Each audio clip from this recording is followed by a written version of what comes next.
ತವಾನ ಬಿಸಿ ಮಾಡ್ಕೊಳ್ಳಿ. ಅದ್ರ ಮೇಲೆ ಒಂದು ಸ್ಪೂನಷ್ಟು ಎಣ್ಣೆನ ಸ್ಪ್ರೆಡ್ ಮಾಡಿ. ಈಗ ತವಾ ಕಾದಿದೆ. ಈಗ ಈ ಮಿಕ್ಸರನ್ನು ಒಂದು ಚಿಕ್ಕ ಚಿಕ್ಕ ಉಂಡೆಗಳನ್ನಾಗಿ ತವಾ ಮೇಲೆ ಕಟ್ಲೆಟ್ ಶೇಪಲ್ಲಿ ತಟ್ಕೊಳ್ಳಿ. ಸ್ವಲ್ಪ ತೆಳ್ಳಗೆ ಇರಬೇಕು, ತುಂಬ ದಪ್ಪಗೆ ಇರಬಾರ್ದು. ಈಗ ಎಲ್ಲದನ್ನು ಒಂದೊಂದಾಗೆ ಕಟ್ಲೆಟ್ ಶೇಪಲ್ಲಿ ತಟ್ಕೊಳ್ಳಿ.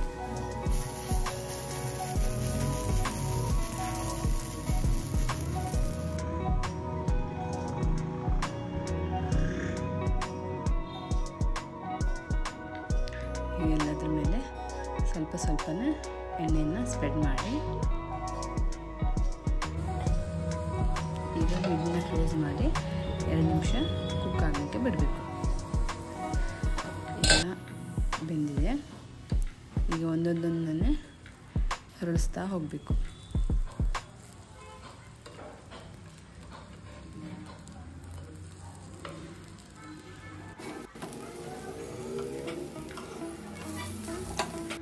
ಹಾಗೆ ಈ 1 ಸ್ಪೂನ್ ಎಣ್ಣೆನ ಸ್ಪ್ರೆಡ್ ಮಾಡಿ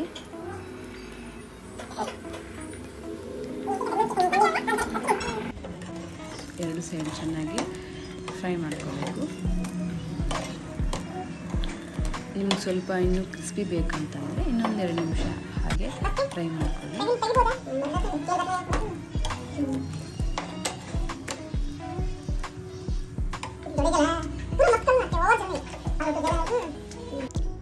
ಸೊ ಈಗ ರೆಡಿಯಾಗಿದೆ. ಒಂದೊಂದನ್ನಾಗಿ ತೆಗೆದುಬಿಡಿ. ಈಗ ಸರ್ವಿಂಗ್ ಪ್ಲೇಟಲ್ಲಿ ಸರ್ವ್ ಮಾಡೋಣ.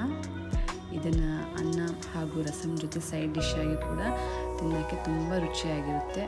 ಹಾಗೂ sauce, ketchup or green chutney ಜೊತೆ ಕೂಡ ತುಂಬ ಟೇಸ್ಟಿಯಾಗಿರುತ್ತೆ.